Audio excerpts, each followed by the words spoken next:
Karibu, karibu wakati mwingine tena mzuri kwenye Kweli Yote TV kwa ajili ya kuhabarishana habari za siku ya mwisho iliyokwisha kuanza kwa watu wote wa imani zote wa mataifa yote. Kwa hiyo karibuni sana viongozi, karibuni sana wote wa rika zote, vijana, mabinti, karibuni sana kwenye Kweli Yote TV. Wewe, kwa hiyo kazi kubwa ni kusubscribe tu peke yake na like kwa ajili ya utukufu wa yeye, kwa sababu ni kujifunza yale ambayo kwa uhalisia hatujawahi kuyaona, kuyasikia wala kuingia ndani ya moyo wetu sisi juu ya nchi. Kwa hiyo kabla ya yote basi umshukuru ambaye alikuumba, kwa sababu yupo aliyekuumba kupitia nguvu ya matirio yawe kuwepo juu ya nchi na vyombo vilivyokupokea kama mama na baba ambaye sasa ni rafiki na ni malikia. Kwa hiyo tushukuru kwanza. Baba mwema mzuri, tunakushukuru kwa sababu ni haki yako mwenyewe, kwa sababu ya majira hii timilifu yako mwenyewe, kwa ajili ya kuhabarisha na kutuhabarisha habari za kweli yote kwa ajili ya utimilifu wako, ile siku ya mwisho iliyobebwa ndani ya mwaka timilifu kwa ajili ya utukufu wako. Baba, tunashukuru kwa sababu uumbaji ni wako na sisi ni wetu na sisi ni wako kwa utukufu wako. Tusaidie wewe mwenyewe na utuelimishe, kwa sababu tunahitaji elimu ya kuishi juu ya nchi, sio tena elimu ya mbinguni, kwa maana majira yake na ule ushetani uliokuwa juu ya nchi hauna nafasi tena kwa utukufu wako. Kwa hiyo karibu sana, karibu ambaye ni Malkia, karibu kwa ajili ya rafiki kiongozi, kwa ajili ya majira ya pekee kabisa, kwa ajili ya kukutana tena majira hii tukiwa mahali pa Kweli Yote TV, sisi kwa ajili ya uumbaji wote. Yeye Baba katukumbuka, kwa hiyo mpe nafasi yeye kwa ajili ya kukuelimisha na kutuelimisha sisi sote. Leo kubwa kuliko ambalo tayari limeshafutwa na sisi sasa, ina maana ni kulipokea tu kwenye nguvu ya uumbaji. Ni kwamba uumbaji wa mchana, roho yake, nafsi yake na nguvu yake, utendaji wake umeangamia. Ina maana na uumbaji wa usiku, roho yake, nafsi yake na mfumo wake umefutwa kabisa na Kweli Yote ambaye ndiye Baba. Kwa hiyo kinachobaki ni ile nuru ya kweli yote kwa watu wote. Kwa hiyo ndio jambo kubwa kabisa ambalo tulikuwa hatujawahi wewe kulisikia, kwa sababu tumeishi usiku na mchana na ndiyo yatoa maisha, lakini usiku na mchana tayari iko kwenye nguvu ya utendaji wa uharibifu na si kwa faida yetu. Kwa hiyo utaona kwamba ni kwa nini usiku na mchana ulikuwa kama kikwazo, ulikuwa kama uharibifu na ulikuwa kwa ajili ya faida ya dunia, sio faida ya atendaye kwa haki au anayemwabudu. Ndio maana wakawa wanatuambia maisha yetu yako mbinguni. Kwa hiyo huo utaratibu haupo tena na hautakuwepo. Sasa tuanze moja kwa moja.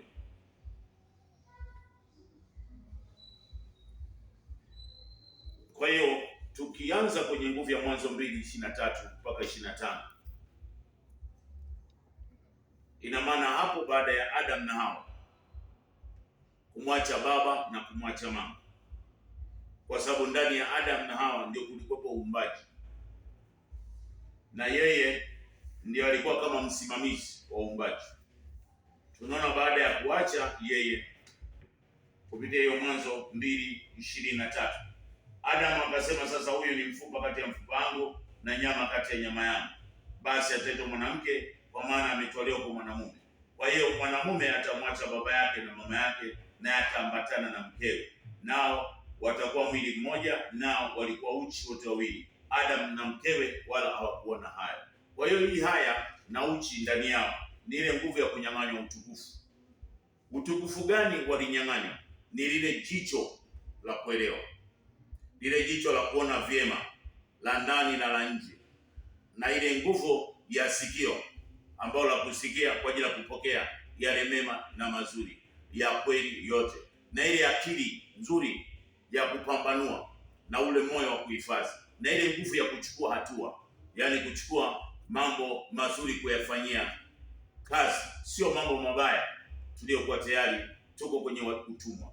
Kwa hiyo hiyo nguvu sasa, ina maana ilikuwa kwenye nguvu ya Mwanzo 1:26, ndio alikuwa anakuonyesha kwamba tulipokuwa na utimilifu wa baba, ina maana tulitakiwa tumiliki uumbaji, kila kitu.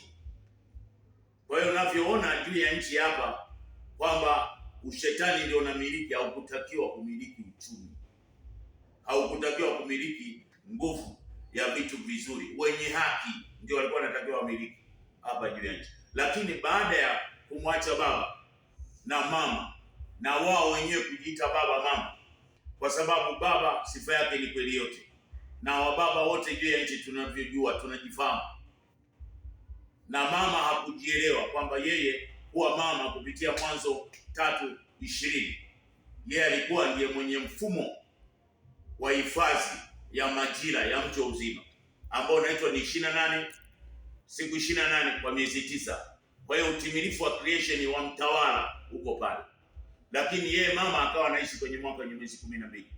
Kwa hiyo ikawa hakuna mahali hakusema mtawala ni nani. Kwa hiyo tunaona sasa kwamba hiyo nguvu ya kumiliki na kutawala iko kwenye mamlaka ya kutamka ambayo ndio alipewa Adam kupitia Mwanzo 2:19. Yeye baba akafanyiza kutoka katika ardhi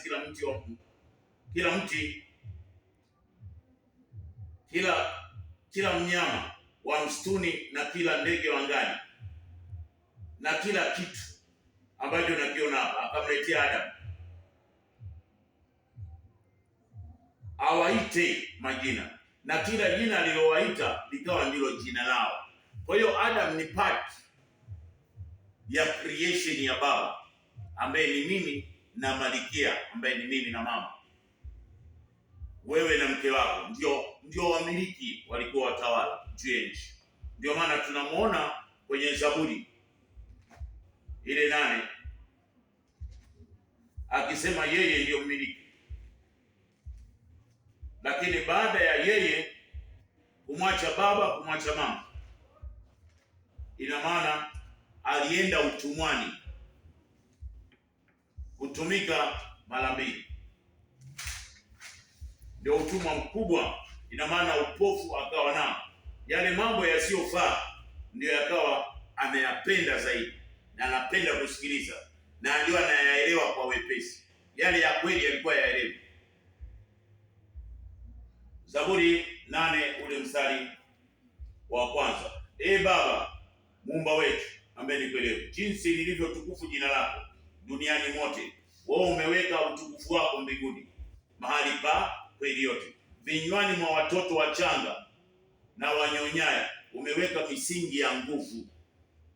Kwa hiyo misingi ilikuwa kwa ajili ya utendaji wa mtoto ambao ndio alikuwa kwenye mfumo. Mtoto hajui mambo ya mbinguni, na yeye husema iliyo kweli peke yake.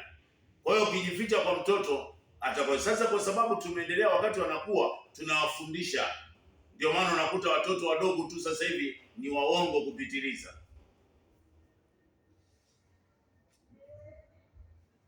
Kwa sababu yao wameshindana nao, wakomeshe adui za mijilipiza kwa sasa yako. Nikiziangalia mbingu zako, kazi ya vidole vyako, mwezi na nyota ulizoziratibisha, mtu ni kitu gani hata umkumbuke, na binadamu hata umwangalie? Umemfanya mdogo punde kuliko Mungu, umemvika taji ya utukufu na heshima, umemtawaza juu ya kazi ya mikono yako, umevitia vitu vyote chini ya miguu yake, kondoo na ng'ombe vyote, na wanyama na ndege na kila kitu kipitacho juu ya nchi. Kwa hiyo Adam na Hawa ndio walikuwa miliki, na ndio uumbaji ulikuwa, ile jua, ile mwezi, kila kitu unachokiona. Kwa hiyo sasa kosa likaja ni kwamba yeye alipomwacha baba, uumbaji uka clash. Ndio maana akatolewa. Baada ya kumiliki, akaanza kumilikiwa na vitu. Ndio maana unaona leo akili ya wote juu ya nchi ni katika vitu. Mwenye vitu tukamwacha, ambaye ndio atupe ile hekima, atupe busara kwa ajili ya kucontrol kwamba huu uchumi. Ndio maana unaona elimu nyingi sasa zikatokea kwa ajili ya kufundisha maisha ya mbinguni. Kwa hiyo Adam akawa ni mtumwa sasa. Kwa hiyo kutawala na kumiliki juu ya nchi ikawa hakuna. Kwa hiyo kosa hilo sasa ndio likamfanya Adam aende utumwani, akatawala iwe kwenye nguvu ya miaka 930. Na maana ule ukuu wa miaka 1000 ndani yake ukatoka, Kwa hiyo miaka 930 ni utumwa wa Adamu, lile kaburi la kwanza kwa ajili ya kuinuliwa ile mbinguni ya Shetani. Kwa hiyo mbinguni ya Baba hatukuifahamu. Kwa hiyo ndio tumeanza kuifahamu wakati huu wa kwamba mbinguni ilikuwa ni moja, lakini katika nguvu ya mtazamo na muonekano ilikuwa ni moja, lakini imegawanyika mara mbili ndani yake. Kuna ile ambayo hatuielewi ya Baba, ambayo ni mahali pake mahali pa juu pa ile kumjua Baba ambaye ni kweli yote, na mahali pa mbinguni pa Shetani, ambapo kila mmoja aliyekuwa anakufa alikuwa aendi mbinguni, anakwenda kutumika, kurudi tena kwa ajili ya kusumbua. Kwa hiyo anayetusumbua sio yeye, ila ni ule utendaji uliokuwa tayari ni ya uasi, kwamba hakuna mtu aliyeenda kwenye mahali pa kutotumika mara mbili. Kwa hiyo ndio ikawa sasa mfumo wa mtu kwenda utumwani. Ndio maana sasa tukaja kuona kwenye Yeremia 25:27-5 Yeremia anaambiwa hawa watu tayari nimeshawapeleka utumwani kwa mpaka miaka 70 itakapotimia ndio nitawaijilia. Kwa hiyo manabii wasiwasikilize, wala mitume wasiwasikilize, kwa sababu hao wote sijawatuma. Nimeweka nila ya chuma ndani yao wamtumikie Babeli. Kwa hiyo ndio maana unaona Baba hakugeuka. Kwa hiyo akikupanishi mpaka majira itimie, na alimpanishi kwa sababu ya Adam kumwacha.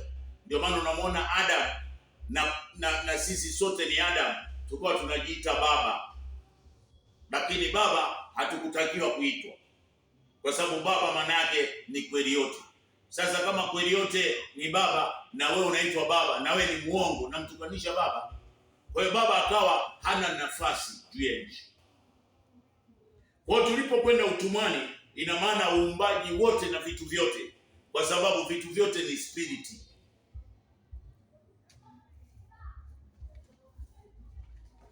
vilikuwa ni roho. Kwa hiyo Shetani akajua, akasema sasa hawa nimeshawashika, ngoja nianze na mimi kuwatumikisha vizuri. Kweli akaanza kutumikisha sasa ile mfumo wa kila kitu. Tunaona hapa uumbaji ukiwa ni spiriti. 119 Zaburi mstari wa 91. Kwa hukumu zako vimesimama imara hata leo, maana vitu vyote ni watumishi wako. Walikuwa ni watumishi wa Adamu. Madini haya, mifugo, mashamba, kilimo, kila kitu. Kazi yetu ni kumwomba tu Baba anatuonyesha hai kwamba hii diamond inatumika kwa nini, hii gold inatumika kwa nini, hii cotton tutafanyaje tupate nguo. Hao ndio ilikuwa ni kuomba. Huku sisi tunamshukuru yeye kwa sababu ya kukaa juu ya nchi. Sasa ule utumwani ndio tukakutana sasa na injili huko za mitume na manabii, ambao sasa walituelimisha kabisa, na maisha yetu yakawa mbinguni ya Shetani. Hata kwenye lile somo kwenye mahali pa Kweli Yote TV, ukienda kugugu pale kwenye YouTube channel, basi utapata hilo somo wazi. Kwa tunaona sasa uumbaji ukienda utumwani. Kwa tunaona Zaburi 148. Msifuni yeye malaika wake, msifuni majeshi, msifuni nyota zenye mwanga, msifuni yani mbingu na mbingu, nanyi maji mlioko juu ya nchi, vilisifu jina la Baba, kwa maana aliamuru vikaumbwa, amevithibitisha hata umilele na umilele, ametoa amri wala hapitapita. Kwa vitu vyote sasa vikawa. Ndio maana unamwona snail, ndio maana unamwona pusi, unaviona viumbe vyote sasa vikatani, vikawa haviko tena upande wetu. Ili jua, ili mwezi, huu mchana, huu usiku ulikuwa ni wetu. Na ndio maana kwa ile nguvu ya kutupenda yeye, Tuone kwanza Zaburi ya 19.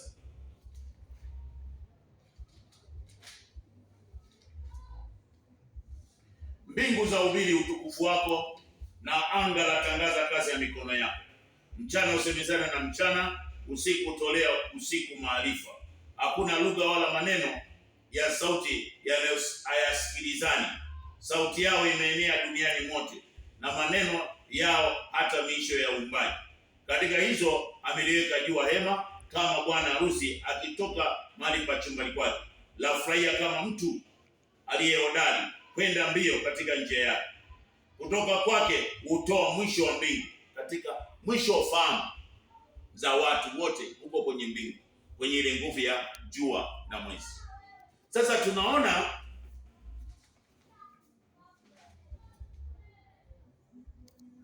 kwa lile kosa la kumwacha, ina maana uumbaji ukaharibika, na watu ambao ni watawala juu ya nchi wakawa hawako tena kwenye mfumo.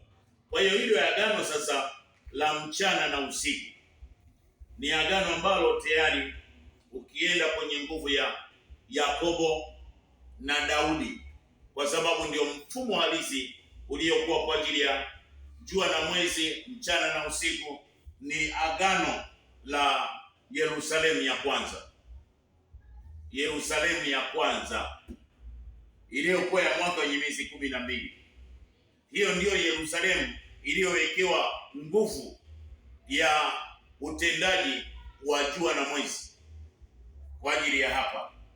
Kwa hiyo jua na mwezi ndio linamiliki mchana na usiku. Kwa hiyo mchana na usiku, anayemfanya awe mchana na awe usiku ni jua. Yaani saini ya mchana na saini ya usiku ni mwezi na jua na nyota. Kwa hiyo huo ndio utaratibu juu ya nchi. Kwa hiyo hivyo ndivyo vilivyoanza kutokea kwenye uumbaji wa Baba. Kwa hiyo wakajua mchana na usiku ndio wa kwanza. Kwa hiyo tunaona hapa, ili tupate ufahamu wa huyo mchana na usiku, ambaye ndiye roho ya juu kuliko roho zingine zote, na ambazo wanasaidiana na huyo sasa anaitwa jua na mwezi. Mwanzo 1 ule mstari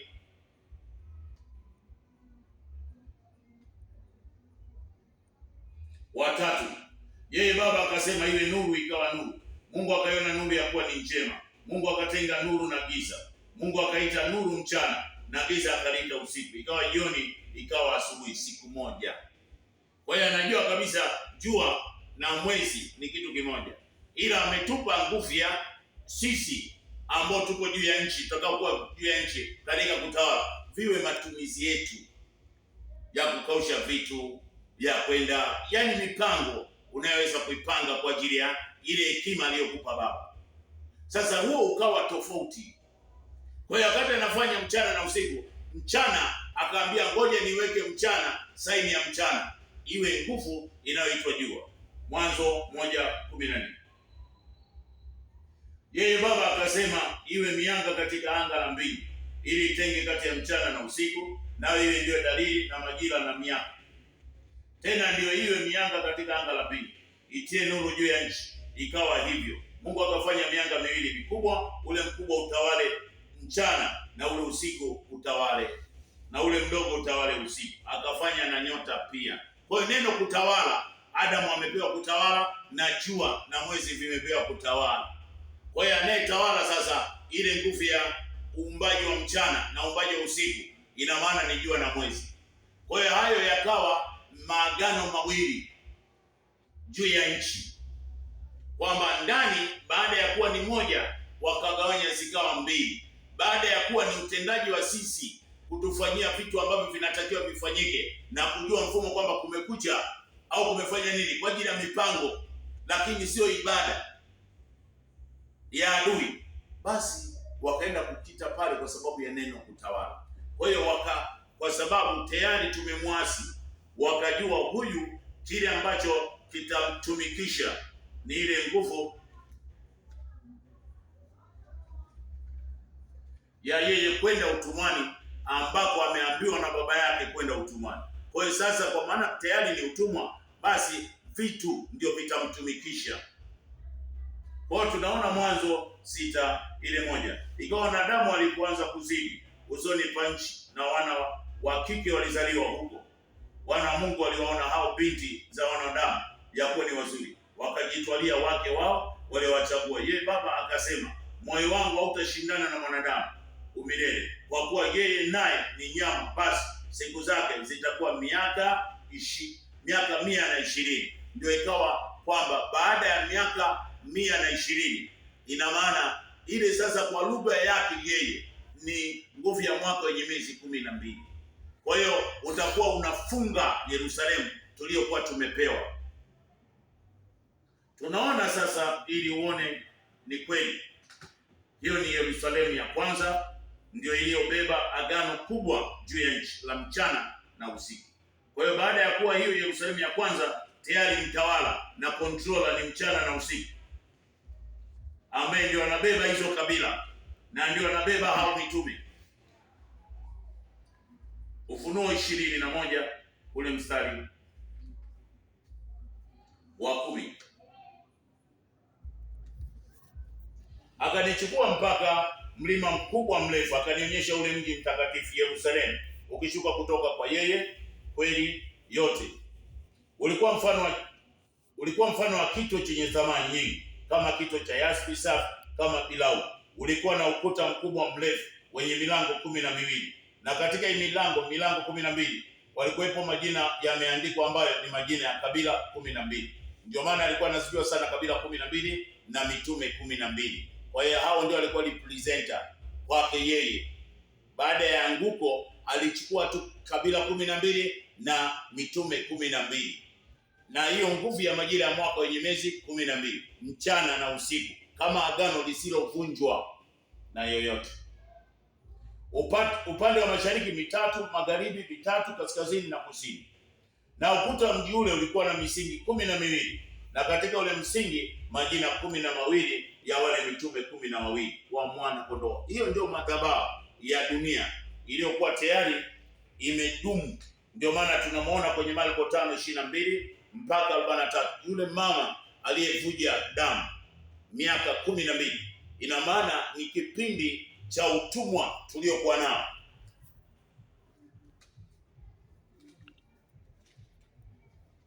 Huko sasa Yerusalemu likiwepo hilo agano la jua na mwezi, na hilo ndilo sasa tukawa tunasumbuka huko ndani. Marko 5 ule mstari wa 25, na mwanamke mmoja mwenye kutoka damu muda wa miaka 12. Kwa nini Tanzania si ni mwaka wenye miezi 12? Na kuteswa mengi kwa mikono ya matabibu wengi, amegharamia vitu vyote alivyo navyo, na kusimfai hata kidogo, bali hali yake ilizidi kuwa mbaya. Kwa hiyo wote tulioko huko, ndio maana unaona ibada zote zikawa za kwenda mbinguni, kwa sababu hakuna mahali pa kupita. Hakuna mahali pa kupita. Katika mkutano kwa nyuma aligusa vazi lake. Aliposikia habari za Yesu, alipita katika mkutano kwa nyuma akaligusa vazi. Kwa hiyo ufahamu wa Yesu ulikuwa nje ya ile majira ya mwaka wenye miezi 12. Yeye alikuwa ndani. Alikuwa na mwaka wenye miezi 9. Ndio maana vazi lake lilikuwa linatawala. Yaani anaonyesha kwamba mfumo wake hauko wa dunia kama vile alivyokuwa anatamka. Kwa hiyo tunaona sasa hiyo majira ya utumwani, Babeli kukabidhiwa, ina maana uumbaji wote kwa hiyo ulienda, kwa sababu ule msingi mkubwa uko kwenye kabila 12 na mitume 12, na agano lililokuwa juu ya nchi kubwa lisiloweza kuvunjwa na yeyote lilikuwa ni la jua na mwezi, ni la mchana na usiku, ambalo ni Yeremia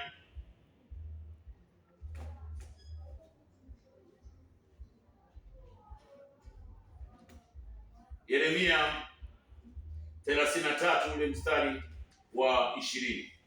Yeye Baba asema hivi, ambaye ni kweli yote, kama mkiweza kulivunja agano langu la mchana na agano langu la usiku, hata lisiwepo tena mchana na usiku kwa wakati wake, ndipo agano langu nilofanya na Daudi mtumishi wangu laweza kuvunjika, hata asiwe na mwana wa kumiliki katika kiti chake cha enzi. Tena agano langu nilofanya na Walawi na makutano wahudumu laweza kuvunjika, kama vile jeshi la mbinguni lisivyoweza kuhesabika, na kama mchanga ndivyo watakavyoongezeka.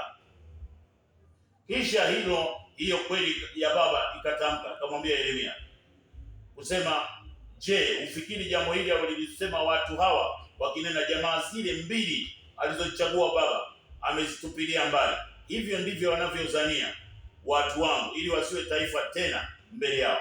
Baba asema hivi, ikiwa agano langu la mchana na usiku halikai imara, ikiwa mimi sikuziamuru kawaida za mbingu na dunia, ndipo nitawatupilia mbali wazao wa Yakobo na Daudi. Kwa hiyo alikuwa anajua kuna uzao wa Daudi utatokea, na Daudi ndio Sulemani, wakawa wanajua. Kwa hiyo dunia wakaenda kukaa hapo kwa asili sana.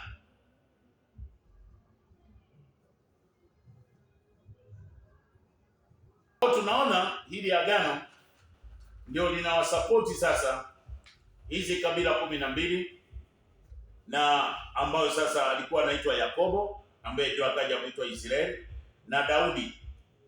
Kwa hiyo adui sasa akaweka kujificha hapo. Kwa hiyo tunaona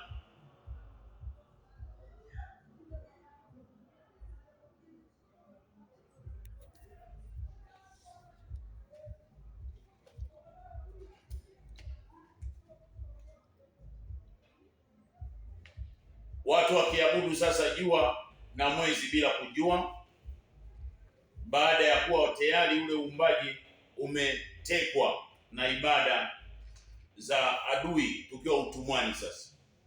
Kwa hiyo watu sasa wakaanza kuabudu jua na mwezi, yani vitu bila kufahamu. Tunaona hapa kwenye Ezekieli 8:12. Na kwa nini wanaabudu? Ni kwa sababu tayari Yerusalemu iko mikononi mwa adui. Tunaona Ezekieli 8:12, kisha akaniambia, mwanadamu, umeyaona wanayatenda wazee wa nyumba ya Israeli gizani, kila mtu ndani ya nyumba yake ana sanamu, maana usema yeye Baba hatuoni, ameiacha nchi. Akaniambia tena, utaona tena machukizo makubwa wanayatenda. Ndipo akanileta mpaka mlangoni kuingilia katika nyumba ya kweli yote ambayo imeelekea upande wa kaskazini, na tazama, wanawake wameketi wakimlilia Tamuzi. Tamuzi ni mwezi wa kati ya ile miezi 12 ya Bwana wa Israeli, ambayo iko ni Abibu, Nisani, Abibu au Adari, kwa sababu mwezi wa kwanza ni Abibu na mwezi wa 12 ni Adari, lakini kwenye mwezi wa 4 wao unaitwa Tamuzi. Akaniambia, mwanadamu, umeyaona haya, utaona tena machukizo makubwa kuliko haya. Akaleta mpaka ua wa ndani wa nyumba, na tazama, mlangoni pa hekalu, kati ya ukumbi wa madhabahu walikuwepo watu kama 25, wamelipa kisogo hekalu la yeye, na nyuso zao zimeelekea upande wa mashariki, nao wanaliabudu jua na mwezi kuelekea upande wa mashariki. Basi akaniambia, umeona haya? Tunaona tena hata Wafalme wa kwanza. Sasa dunia tukapotoka kupitia hii nguvu ya Yerusalemu ya kwanza tayari imeanguka.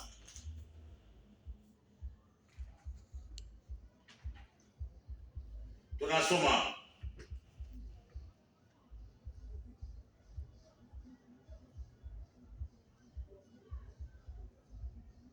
akawaondolea wale makuhani walioabudu sanamu, ambao wafalme wa Yuda walioweka ili kufukiza uvumba katika mahali pa juu ndani ya miji ya Yuda, katika kila mahali pande zote za Yerusalemu. Na hao waliomfukizia uvumba bahari na jua na mwezi, sayari na jeshi lote la mbinguni, ikawa ni ibada.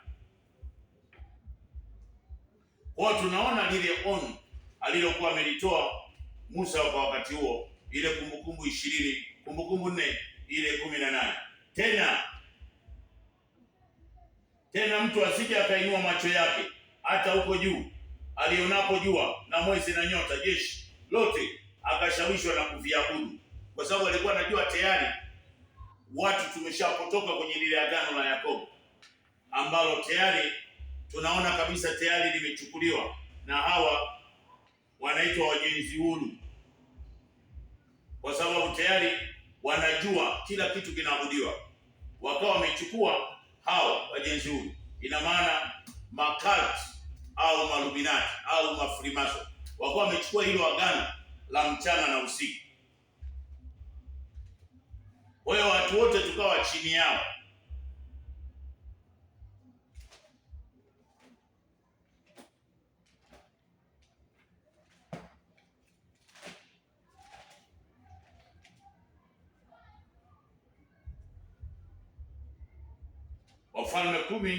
Wafalme wa kwanza 10 mstari wa 13.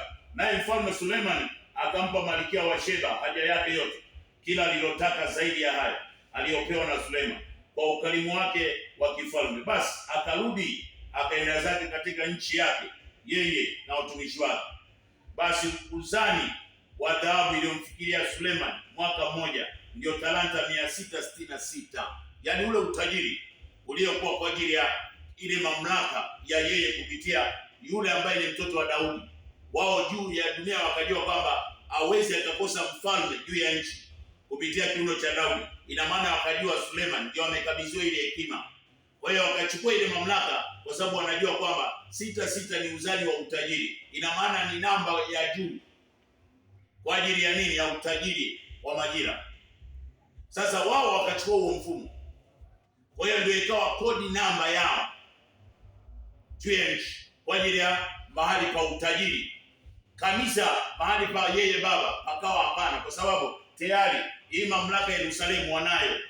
Hii mwaka wenye miezi 12, ina maana jua na mwezi, mchana na usiku. Kwa hiyo watu sasa tuko mara mbili tunamilikiwa, kwa sababu hatujafika kwetu huku kwenye mwaka wenye miezi 9, ile siku ya mwisho. Kwa hiyo sasa tunayumbia hapa, tunaona hapo wakiweka na ulinzi kwa ajili ya kudhibiti hiyo utajiri. Hakuna mtu anayetakiwa. Ndio maana unaona mafundisho yote ni mbinguni. Zaidi ya faida ya wachuuzi wa bidhaa, wafanya biashara na wafalme wote wa hao waliochanganyikana na maliwani, Mfalme Sulemani akafanya ngao 200 za dhahabu iliyofuliwa, na kila ngao moja ilipata shekeli 600 za dhahabu, na vigao 300 vya dhahabu vilivyofuliwa. Kila kigao kimoja kilipata mane 3 za dhahabu. Mfano akaviweka katika nyumba ya mwitu Lebanon. Tena mfalme akafanya kiti cha enzi kikubwa cha pembe, ndio wanakalia hao jamaa dunia, akakifunika kwa dhahabu iliyo safi.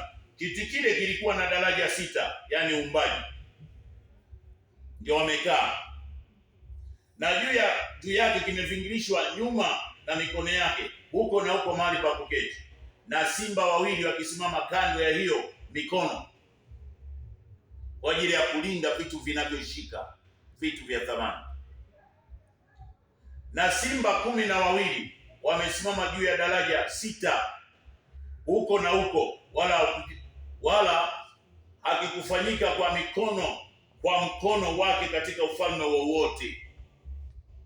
Kwa hiyo ilikuwa hakuna mahali hapo, kwa sababu tayari ilikuwa ni utimilifu wa yeye kwenye majira hii, akiambiwa jua na mwezi, mchana na usiku ndio agano la juu. Kwa hiyo hakuna atakayeweza kulivunja hilo agano. Kwa hiyo ibada zote ziko chini ya mamlaka. Kwa hiyo umiliki wa vitu vikubwa vya uchumi mkubwa hauwezi kumiliki mwenye haki, kwa sababu tayari uchumi umeshikiliwa na juu ya dunia na hawa waliokuwa tayari wameiteka Yerusalemu kwa ajili ya mchana na usiku. Ina maana watu wote wawapeleke huko, bila kuabudu pale ulikuwa hauwezi, kwa sababu maana ya mason, Freemason ni wajenzi huru. Free ni uhuru kufika kila mahali. Mason, M ni muni, A ni air, S ni sun, na O ni orbit. halafu N ni network. Ina maana wamechukua uumbaji wote. Ndio maana hapa kuna agano la mchana na usiku. Agano hili limeshikwa na jua na mwezi. Ndio sayari yote iko mikononi mwao. Kwa hiyo hatakiwi yoyote kabla ya kufika siku ya mwisho ambayo tayari ilikuwa imetabiriwa na yeye, kwamba kwenye siku ya mwisho tu peke yake siri zote zitakuwa wazi, na huo ufalme wa giza hautaonekana juu ya nchi. Ina maana na wao wateketee, wasiwepo,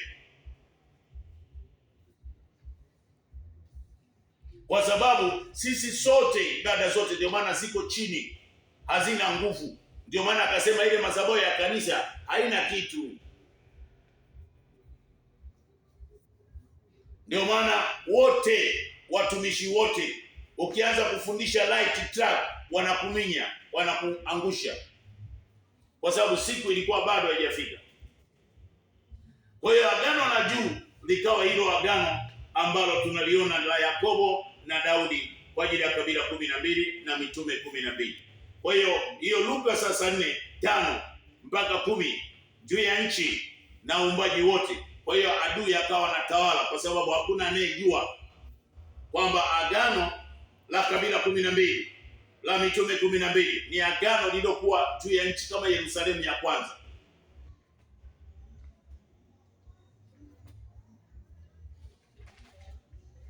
Kwa tunamwona hapa hii Luka 4, tuseme 1, Yesu hali amejaa roho wa kufundisha, alirudi kutoka Jordan akaongozwa na roho muda wa siku 40.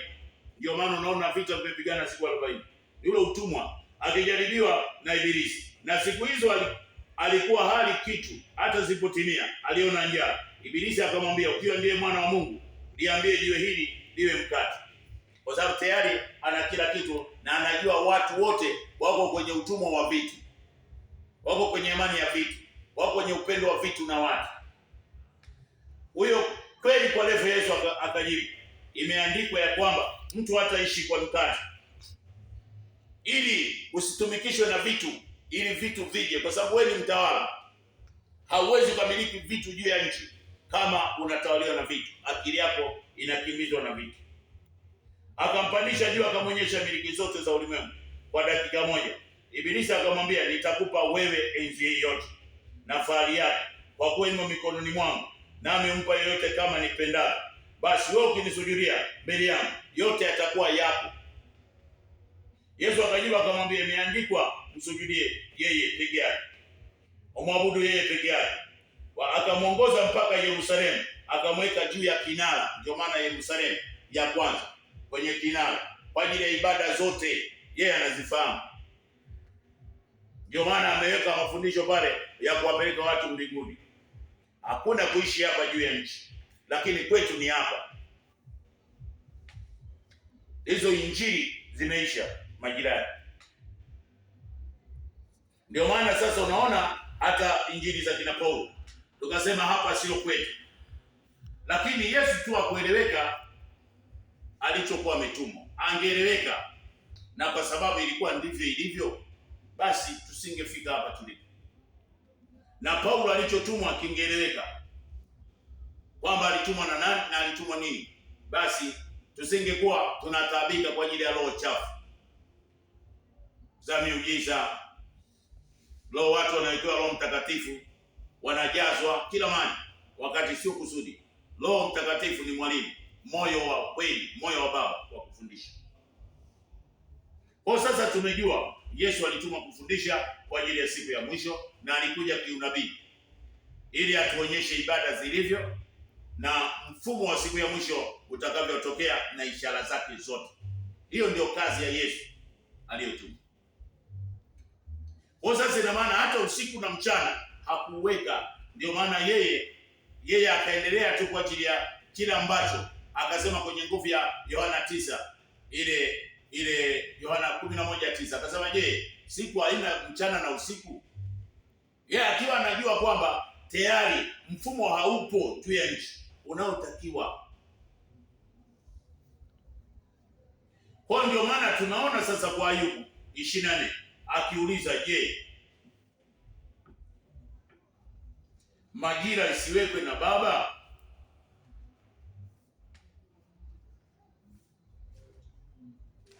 kwa sababu tayari dunia tuko mbali, ina maana tukawa tunaishi tofauti, lakini sasa tunaishi kwetu juu ya nchi.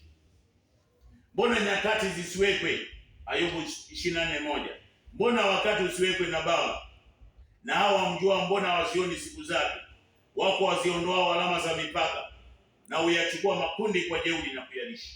Kwa sababu mfumo wa Yerusalemu msingi wake ni zile kabila 12 na nguvu ya lugha ya nguvu ya msingi wa kabila 12 na mitume 12. Hao ndio walikokuwa na muabudu Baba kispiriti, ambao ndio wazee 24 wanaoitwa huko. Ndio maana hapo ndipo kilikuwa kimefungiwa kitabu hapa.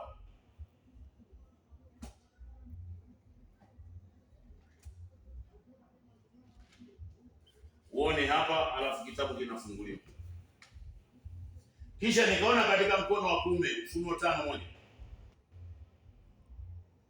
yeye aliyeketi juu ya kile kiti cha enzi, kitabu cha kweli, yani kiti cha kweli yote, kitabu kilichoandikwa ndani na nyuma, kitabu cha uzima, kimetiwa muhuri 7 kwa utimilifu wake, kwa ajili ya majira ya miaka 70, nguvu ya majira 7. Nikaona malaika mwenye nguvu akihubiri kwa sauti, ni nani astahili kukifungua kitabu hiki na kuzivunja muhuri wake?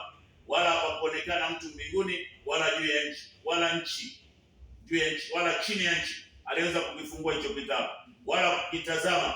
Nami nikalia sana, kwa kuwa hapakuonekana mtu astahili kukifungua kitabu hicho wala kukitazama. Na mmoja wake wa wale wazee akaniambia, usilie, tazama simba aliye kabila la Yuda, shina la Daudi. Hapo ndio wakaenda kusimama kwenye nguvu ya yule aliyeitwa Sulemani, lakini wakakoti tu hapo, lakini master mwenyewe alikuwa bado hajaje, ambaye ndiyo moyo wa Baba mwenyewe, Baba juu ya nchi, akitufundisha kweli yote. Aliye kabila ya Yuda, shina la Daudi, yeye ameshika apate kukifungua kile kitabu na zile muhuri zake 7. Nikaona katikati ya kile kiti cha enzi na wale wenye uhai 4, na katika wale wazee mwana-kondoo amesimama, alikuwa hana kwamba amechinjwa, ambaye mwenye pembe 7 na macho 7, ambazo ni roho hizo za kufundisha kwa ajili ya utimilifu zilizotumwa katika dunia. Akaja akakitoa kile kitabu katika mkono wa kuume wake, yeye aliyeketi juu ya kile kiti cha enzi.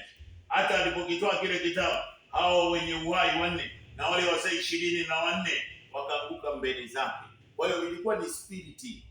Kwa hiyo ukiona kwamba hao wazee 4 ni ile spiriti inayoitwa kwa ajili ya Musa, spiriti ya Elia, hao ndio walikuwa wanawakilisha uumbaji, na ile soul ya Yesu kwa ajili ya kurudi mara ya kwanza, kwa sababu kuna Elia, kuna Musa, kuna Elia na kuna Yesu, na ile utimilifu, kwamba hawa wote walikuwa, hao wazee 4 ndio walikuwa representer. Hao wazee 24 ni mitume 12 na wale kabila 12 ndio walikuwa mbele ya Baba akiabudiwa na soul, huku umbaji juu ya nchi wao tayari wameshateka ile mchana na usiku, ile jua na wao wanawatumikisha watoto wa Adamu kwa sababu waliachana na Baba. Kwa hiyo na wao wanatumikishwa soul zao, wanapolala zinatumika kama vile Baba ambavyo anatumiwa kupitia zile soul za wazee 24. Kwa hiyo ndio maana akawa peke yake. Sasa ni nani sasa aje? Ndio akasema, nenda kwanza wewe Yesu, ambaye ndiye kweli kwa level ya Yesu. Ndio akaja kutuonyesha, akasema nitakuja mimi mwisho kwa ajili ya utimilifu. Akasema alikuwa hai, alikufa na alikuwa hai. Kwa hiyo ni soul isiyotumika mara 2 na adui. Kwa hiyo tunaona hichi kitabu kikiwa kimefungwa na hakuna wa kukifungua juu ya nchi. Vile vijao manukato na maombi ya watakatifu, nao waimba wimbo mpya wakisema, wastahili wewe kukitoa hicho kitabu na kuzifungua muhuri zake, kwa kuwa umechinjwa ukamnunulia yeye Baba watu wote. Ndio maana ni nguvu ya habari ya kweli ya utimilifu ya watu wote, kwamba tulikuwa tunatawaliwa na imani, kuachana na imani. Tulikuwa tunatawaliwa na upendo wa dini zetu, tutoke hapo. Hii majira sio ya hivyo. Majira imebadilika kabisa. Sasa hivi kila mmoja sasa hivi hawezi tena akamilikiwa na vitu na watu. Kwa hiyo ukimilikiwa na vitu vitakukimbia, ukawafanya kuwa ufalme wa marafiki wake yeye kweli yote, wanamiliki juu ya nchi. Nikaona nikasikia sauti na maelekezo kama vile ya sauti ya maji mengi. Ndio maana yeye anakuja kwenye utimilifu atumie ile kweli yote. Na wale wazee hesabu ilikuwa ni 1000 mara 1000, wakisema kwa sauti kuu, astahili mwana kondoo, yani mwana wa Adamu mwenye moyo wa Baba kuambia watu hivyo. Upokea uwezo, utajiri, heshima, nguvu na heshima na utukufu kwa kila kiumbe kilicho juu ya nchi na juu ya nchi, chini ya nchi na vitu vyote vilivyomo ndani yake. Nikavisikia vikisema, baraka na heshima na utukufu na uweza vina yeye ambaye ndiye Baba kweli yote, na yeye ambaye anafundisha hata umilele na umilele. Na wale wenye uhai wanne wakasema, imetokea. Na wale wenye wazee wakaanguka wakasujudu. Sasa hapo kitabu hakijafunguliwa, anauliza ni nani atakayetokea kuwa hivyo, ambaye atakuja kuwa na ule moyo wa Baba kwa ajili ya kufundisha haya. Tunaona sasa hiyo majira ya wazee 24 ndio tukiona kitabu kinafunguliwa hapa kwenye Ufunuo 10 ule mstari wa kwanza. Kisha nikaona malaika mwingine mwenye nguvu, yule yule kule tano, alikuwa anawauliza, ambao ni ujumbe wa utimilifu, ukishuka kutoka mahali pake, umefikwa wingu, habari ya kweli yote. Wingu ni habari, upinde wa mvua, na juu ya kichwa chake sura ulikuwa kama jua, na miguu yake kama nguzo ya moto, na katika mkono wake alikuwa na kitabu kidogo kimefunguliwa. Hicho ndio kitabu cha uzima. Akaweka mguu wake wa kuume juu ya bahari na wa kushoto juu ya nchi. Na maana bahari ni hii aliyokuwa kakalia yule kahaba juu ya nchi, baada ya kumnyang'anya Adam ile majira ya mwaka ambao unaitwa mwaka wenye miezi 9. Yeye akaita miezi 9 tu peke yake. Alafu huku nje wakaita hiyo mwaka wenye miezi 12. Yerusalemu hii ikawa imetekwa kwa ajili ya ibada ya jua, ibada ya mwezi. Na akalia kwa mamlaka iliyokuu.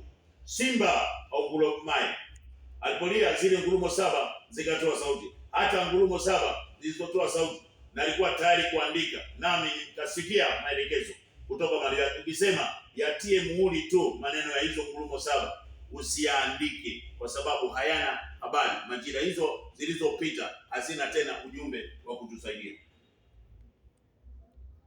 Akisimama juu ya bahari na juu ya nchi, akainua mkono wake wa kuume kuelekea mahali pa juu pa yeye kweli yote, akaapa kwa yeye aliye na ile nguvu ya furushi lenye uhai hata umilele na umilele, yeye aliyeziumba mbingu na vitu vilivyomo, na nchi na vitu vilivyomo, na bahari na vitu vilivyomo, ya kwamba hapata kuwa na wakati baada ya haya. Hayo unayosikia, hakuna asikudanganye nabii wala mtume kwamba kuna siku ya mwisho. Siku ya mwisho imeshaanza, ambayo imebebwa kwenye mwaka wa kweli wa watu wote, kwenye majira ya mwaka wenye miezi 9, isipokuwa katika siku ya sauti ya tarumbeta, atakapokuwa tayari kupiga tarumbeta kubwa. Hapo ndipo siri ya Baba itakapotimizwa, kama alivyowahubiria watumishi wake hao manabii. Na mamlaka hiyo ikasikika kutoka mahali pake ikisema nami, ikisema, nenda ukakitoa kile kitabu kilichofunguliwa katika mkono wake yule aliyeketi juu, aliyekanyaga mguu wake kushoto kwenye bahari na kulia nchi kavu. Nikamwendea yule nikamwambia kwamba anipe kitabu kidogo ambacho ndio cha uzima. Akaniambia, kitwae ukile, kitakuwa kichungu tumboni mwako, bali katika kinywa chako kitakuwa kitamu. Yani kitakuwa kwenye maelezo thabiti kwa ajili ya hukumu juu ya nchi, kwa ajili ya ule uongo wote na ushetani uliokuwa juu ya nchi. Nikakitoa nikakila, nacho kikawa kitamu kama asali kinywani mwangu, na nilipokwisha kukila, tumbo langu likatiwa uchungu. Wakaniambia, imekupasa kutoa habari za kweli tena juu ya watu wote na taifa na lugha na wafalme, ndio maana nawahabarisha. Kwa majira yake Baba imekwisha kutimia, na kitabu kimefunguliwa kwamba hakina usiku wala mchana. Kwa hiyo mchana ule ushetani uliokuwa juu ya nchi haupo. Kwa tunaona sasa, je, utafutwa na nini kama majira hii ya mchana na usiku imetekwa? Ndio wamekaa madevo, wamekaa mashetani, na watu wanaabudu pale bila kujua. Sasa watatokaje watu? Na hiyo nani anafuta? Zekaria 14:7.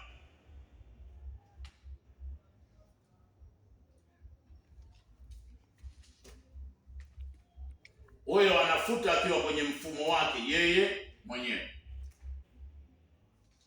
sio ule tuliozoea. Ile siku ya mwisho ya Baba, Zekaria 14:7. Samahani.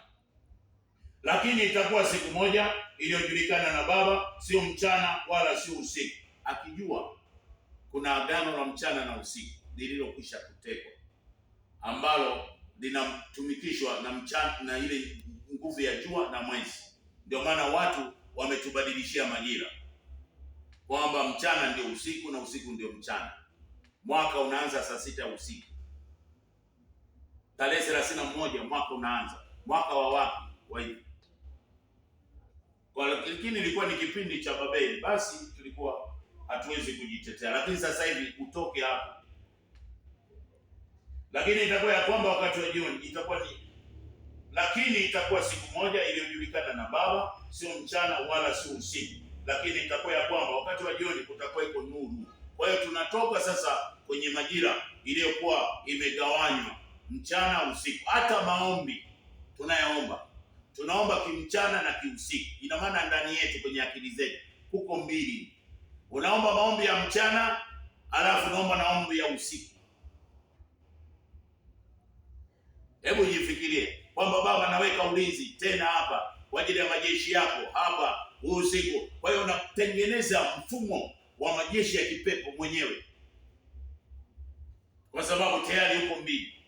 Kwa sasa tukishafika kwenye majira ya mwaka wenye miezi 9, hapa ndio mwaka unapoanzia.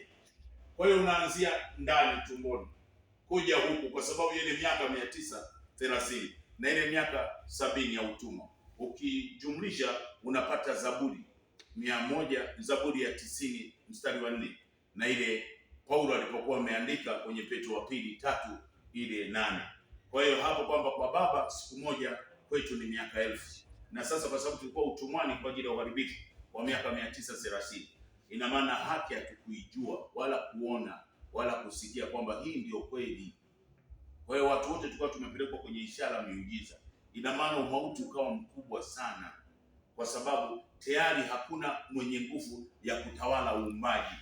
Kwa hiyo uumbaji sasa ukawa unamilikiwa na maadui waliokuwa wanajua. Tunaona Zaburi 139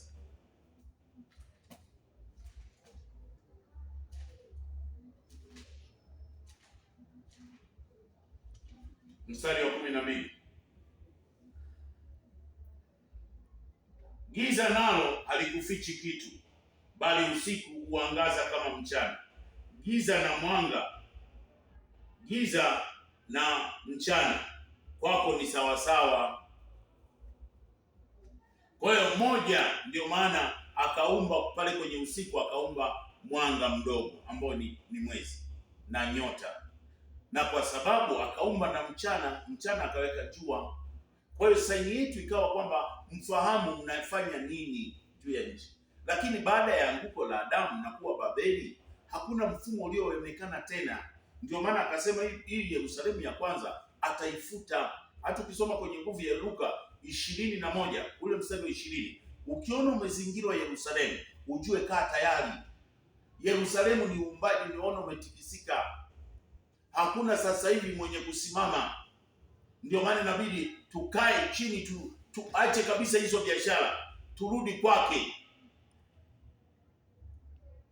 Yaani turejee.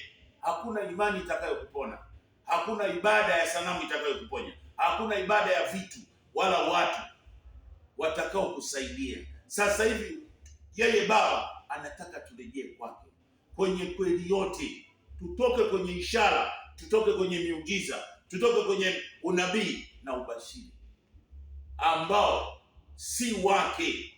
Yeye ni katika kweli. Kwa hiyo viongozi wasimame na wananchi tusimame, basi turejee kwake. Yeye ni mwaminifu. Ujanja wa adui juu ya nchi hauna nafasi. Kwa hiyo tunaona hapa ndio ile Danieli 2 kwamba katika siku hizo atauinua ufalme ambao hautaangamizwa umilele. Kwa hiyo siku ya mwisho sasa ndio imeanza. Kwa hiyo yeye anakata kichwa na anakata mkia. Kichwa ni wale wazee, ibada tulizozikuta zinakatwa.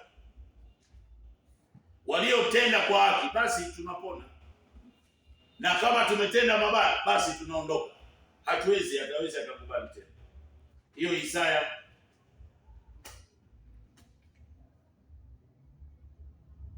Isaya 9 ule mstari wa 13. Lakini watu hawa hawakumwelekea yeye aliyewapiga wala kumtafuta yeye. Kwa sababu hiyo yeye kweli yote atakata katika Israeli kichwa na mkia, kuti na nyasi katika siku moja. Mzee mwenye kuheshimiwa ndiye kichwa, na nabii afundishaye uongo ndio mkia. Kwa hiyo wote watakatwa, kwa maana waongozao watu hawa ndio wawakoseshao, na hao walioongozwa na watu hao wameangamia. Kwa hiyo watu wameangamia. Kwa sababu hiyo Baba atawafurahia vijana wao, hata wahurumia yatima zao wala wajane wao. Maana kila mtu ni mnajisi, mzalimu, na kila ulimi unena upumbavu.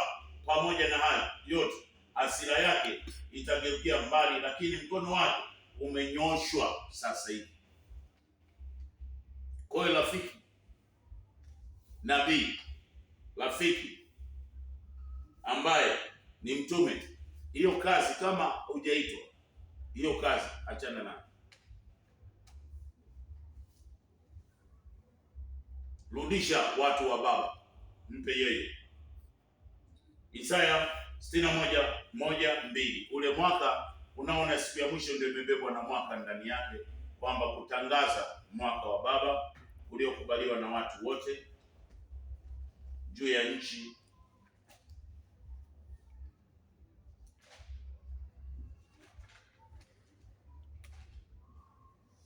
Kutangaza mwaka wa Baba uliokubaliwa. Kwa hiyo mwaka uliokubaliwa ina maana wa Japani, weusi, weupe, wote wanakubali, kwa sababu wiki ina siku 7, mwezi una wiki 4. Kama mwezi una wiki 4, ina maana ni 28, 28.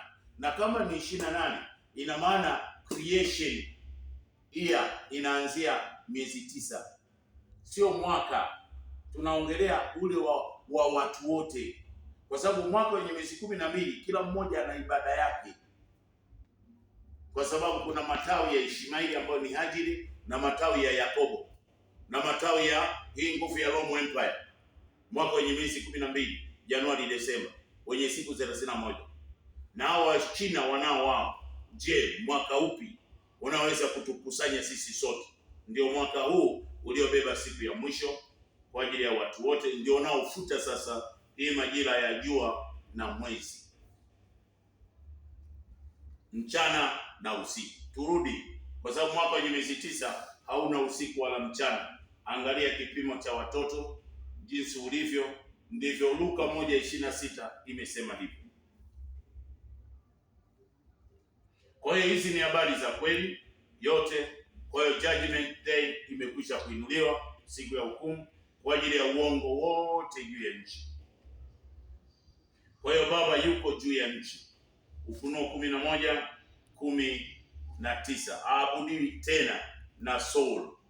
Wazee 24 hawana kazi, kwa sababu ukifuta agano la mchana na usiku, basi inakuwa limefutika. Hiyo naisoma kama ilivyo. Alafu tushukuru, tumwambie Baba, tunakushukuru leo uumbaji wote umetoka kwenye agano la mchana, agano la usiku, agano la jua na mwezi halitakuwepo tena.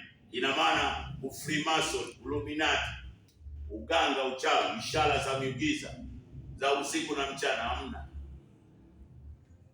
Kwa hiyo mataifa ni huru, watu wote huru, wajanja wote waliokuwa wanatumia nguvu za giza kufanya miujiza hamna.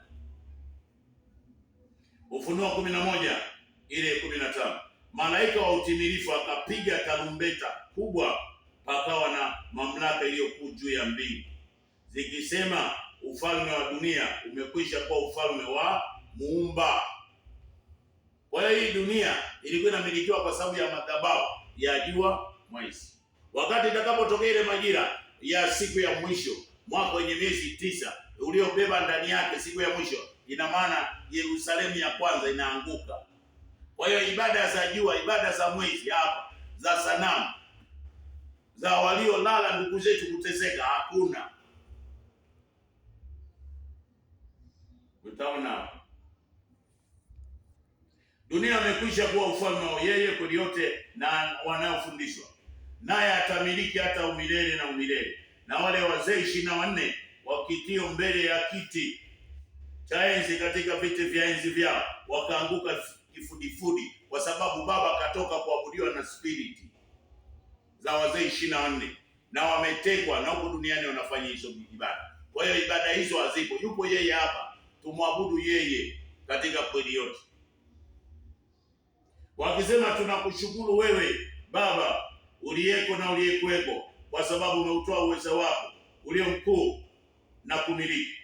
Na mataifa walikasirika, hasira yako nayo ikaja, na wakati ukaja wa kuhukumiwa waliokufa, kwa sababu tayari kuna ujanja wa tabia kuwabeba na kuwatumia. Kwa hiyo kwa sababu yuko juu ya nchi na tulikuwa tunaabudu kwenda mbinguni, kwa hiyo mbinguni hayupo. Ile mbinguni ya shetani ina maana imeungua, na kuwapa sawabu yao watumwa wako manabii watakatifu, na hao walichao jina lako, wadogo kwa wakubwa, na kuharibu hao waliabudu nchi. Nchi ilikuwa imeharibika, kwa sababu sasa tukifanya shughuli zetu zote, serikali zote juu ya nchi zinafanya project kwa ajili ya maisha marefu juu ya nchi. Wale watu wote juu ya nchi wao, kuna elimu huku za imani na tumaini, wanafundishwa maisha ya mbinguni. Kwa hiyo huyo hata ukimpa mahali fulani pa kutunza, kwa sababu ana safari ya kwenda mbinguni, atavuna, kwa sababu anakula haraka, kwa sababu kuna mahali anaenda. Lakini kwa hiyo sasa hivi watumishi wote, wachungaji wote, biashara ya kufundisha mbinguni hamna. Kwa hiyo serikali zinapata wepesi, kwa sababu wananchi wanajua, na elimu tunasoma kwa ajili ya maisha juu ya nchi. Kwa hiyo tuishi maisha marefu kwa ajili ya kuwa tumebadili tabia.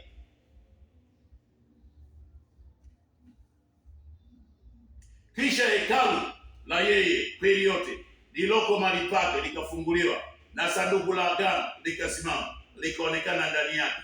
Ukawa na umeme, sauti, radi, tetemeko la nchi, mvua ya maji. Kwa hiyo sasa hivi hapa uumbaji ndio bwana unaona una shake. Hii ni transition kwa ajili ya ule ufalme tuliokuwa tunafundishwa wa madhabahu ya 12 ambayo ilikuwa kwa ajili ya kinabii, kitume hapa. Kwa hiyo kwa ajili ya wazee wale 24 wakiwa kule wanawakilisha hapa kwa ajili ya watu wote kutokwenda kutumika kwa ajili ya mara mbili. Kwa hiyo majira hii hakuna kutumika mara mbili. Kwa hiyo wewe utakuwa hivi unaelewa, utakuwa hivi unafahamu kile kinachofundishwa. Hakuna roho ya udanganyifu itakayokwenda kudanganya.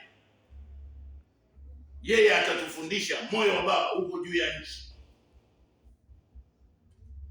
Kwa hiyo tunaona sasa ile Isaya 26 tumalizie hapa.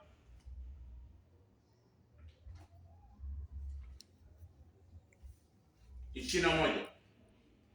Kwa maana tazama, yeye Baba anatoka mahali pake ili kuwaadhibu wakao juu ya nchi kwa sababu ya uovu uliokuwepo, yaani udanganyifu. Watu wa Baba kuwa wanateseka, wanakimbizwa na ishara na miujiza, roho za udanganyifu. Nayo kwa sababu ya uovu, ardhi nayo itafunua damu yake, wala haitawafunika tena watu wake waliouawa kwa sababu ya zile makafara. Kwa hiyo watu hawatakuwa tena kafara la uongo, kafara la udanganyifu, kwa sababu sasa hivi mchana na usiku, ina maana ibada za siri juu ya nchi hazipo tena. Habari sasa hivi ni habari za kweli juu ya nchi. Kwa hiyo tunamshukuru sana yeye Baba mwenyewe kwa kufuta ule mchana, kufuta ule usiku, roho yake. Kwa hiyo sasa hivi tunakaa tunashukuru. Wakati wa kwenda kushukuru, usishukuru kwa ajili ya mchana na usiku. Shukuru kwa sababu Baba anatawala, hiyo mchana na usiku ni moja. Kwa hiyo shukuru kama ulivyoshukuru asubuhi, na ushukuru kwamba mimi sasa hivi ninatulia kidogo kwa ajili ya wewe kuendelea kuniwekea yale mema na mazuri ambayo Baba ulikusudia, kwa sababu niko juu ya nchi.